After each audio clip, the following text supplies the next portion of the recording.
Viens faire un tour sur ma moto, monsieur le président. Monsieur le président. Y a de la place sur ma moto, bien au chaud. A direct and uncompromising invitation to his country's head of state. Such lyrics have seen rapper Serge Bambara's music censored in Burkina Faso. The rapper, known as Smokey, has long stood up against the Blaise Compaoré regime. Opposition which came to a head during mass anti-government protests in late October last year. Le centre-ville, il vaut mieux l'éviter, car il est envahi par des manifestants énervés. Peu importe ce qu'ils scandent, crient ou réclament, ce qui est sûr, ce n'est certes pas de la réclame. Voici votre cité, dite en chantier, celle dont vous présidez à la destinée. 6 days of demonstrations led to violent clashes with police and the president's resignation. After 27 years in charge, Compaoré left office along with his plans to change the country's constitution, which would have allowed him to stay in power. We're at United Nations roundabout, and there was a blockade. It was the first day we were attacked with gas, just there. The day of the opposition protest, you could feel the tension in the whole neighborhood.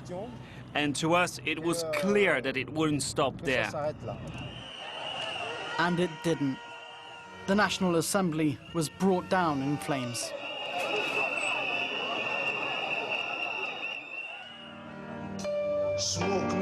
Six months on, Smokey is back at the charred site, this time as a performer.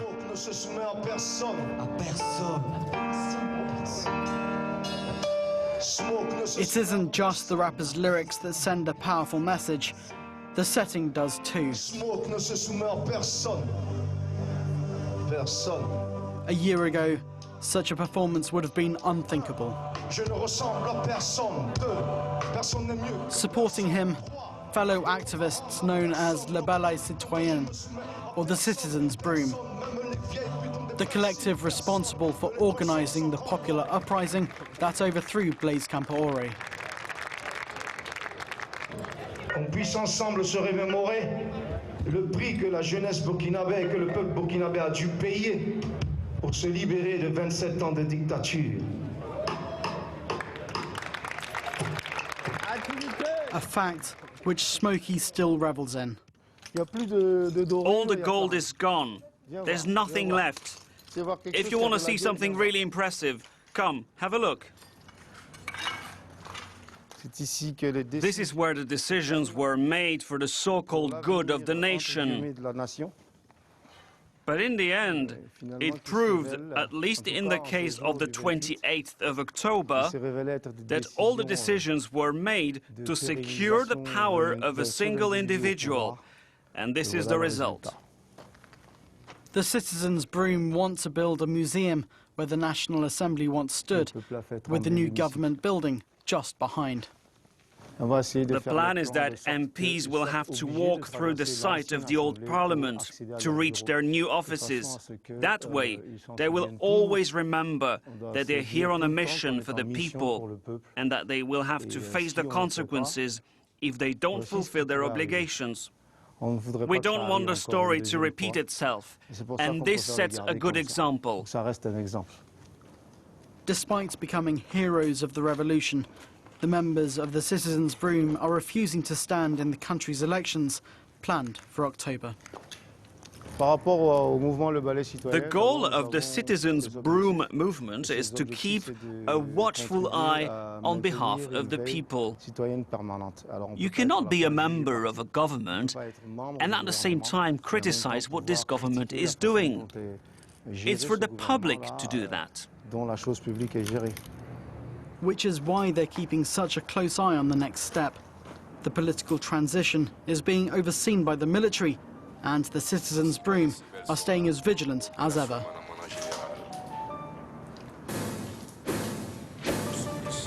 Nous sommes des sentinelles. Nous sommes des sentinelles. On répond à l'appel. On répond à l'appel. À vos palais. Pour bâtir un État. Pour le peuple. Boubakar is a street vendor and among those keeping watch for the Citizens' Broom. Proud to have been part of the revolution, He pays a visit to Compaoré's party's former headquarters, which were destroyed during the riots. We came here and destroyed it. We did it because, well, it wasn't done with aggression, or because we just wanted to do it. We're not bandits. Okay, we did this because it was normal. It was our obligation as revolutionaries. For many in the citizens' broom, like Boubakar, former President Thomas Sankara has become a symbol of freedom. Nicknamed the African Che Guevara, Sankara was seen as one of the people who shared their anti-imperialist outlook. The will of the people must be respected, as well as the will of the citizens' broom movement, because these are the people who make you president, and who can get rid of the president and those close to him. They are the ones who changed the government this time. It wasn't the military, it wasn't the state. It was the people. The people must be respected. Blaise Compaoré, accused by some of having his predecessor assassinated, was removed from office by a crowd chanting Sankara's name 27 years later.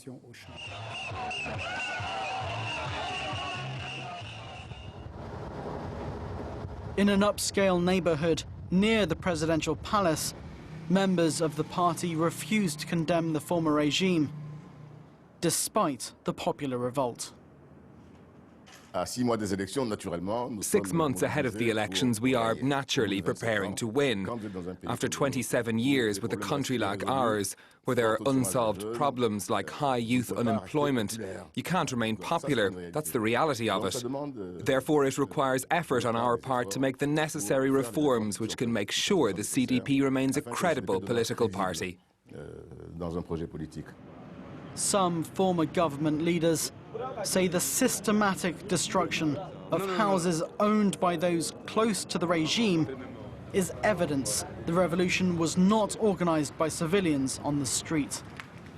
After the rebellion, Compaoré sought refuge in the Ivory Coast and still doesn't hide his regular contact with representatives of his former party.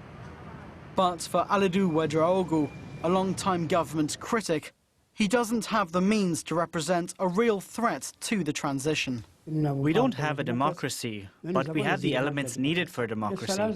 The challenge is an important one because the dark forces never give up. But it's essential that the general population is still vigilant and keeps being vigilant until the 30th and 31st of October. That's when people must show they can act, can make decisions, make changes. From this perspective, there's nothing to fear. The Citizens' Broom's legal counsel arrives at their new headquarters. Guy Hervé Cam believes the fall of Blaise Compaoré is just the beginning ahead of another stage of the revolution in October. The real victory will come when we celebrate the upcoming 2015 elections, when Burkina Faso's new president will be elected in a fair and democratic manner. The fight now is to clean up our democracy and to change our mentalities. So what we tell people now is, you've risen up, but now it's time to go vote. So it's very important young people get registered to go vote. They have to do so massively. It's time to change things at the ballot box. Around 65% of Burkina Faso's 17 million people are under the age of 25. But it's a demographic of potential voters still struggling to realize its power after years under the same government when voting mattered little.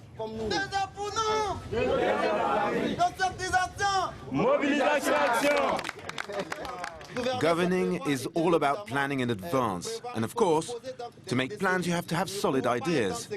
We cannot get to where we want to be tomorrow if we don't get to work. The future is designed today.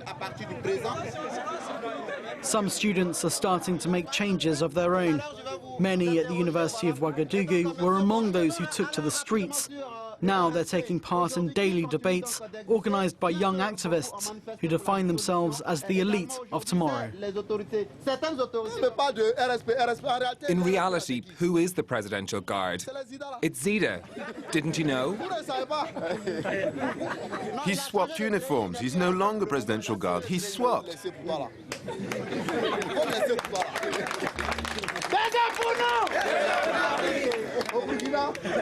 The country is used to its presidents coming from the military. There have been 6 coups in the country since Burkina Faso declared its independence from France in 1960. And the potential threat of an intervention by the Presidential Guard is never far from people's minds.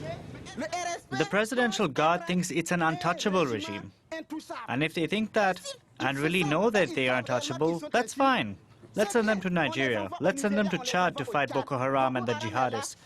If they confront these groups, we'll applaud them. They're also here to protect the people, or at least that's what they say. Not just to protect Burkina Faso's president, but everyone here. Yes, they say whatever they can to keep their life. There are few women present and even fewer who dare to speak publicly. Those who do seem to have a more diplomatic approach than their male counterparts.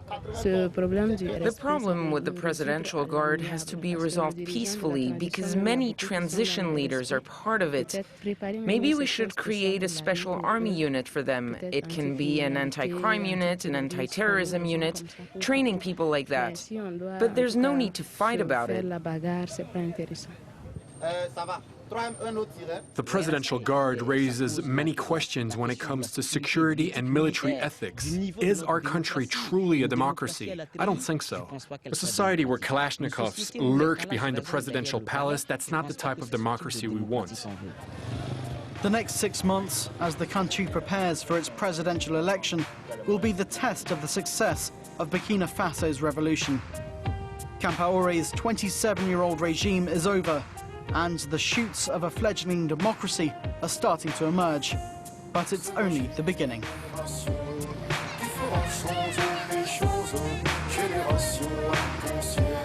Génération qui sont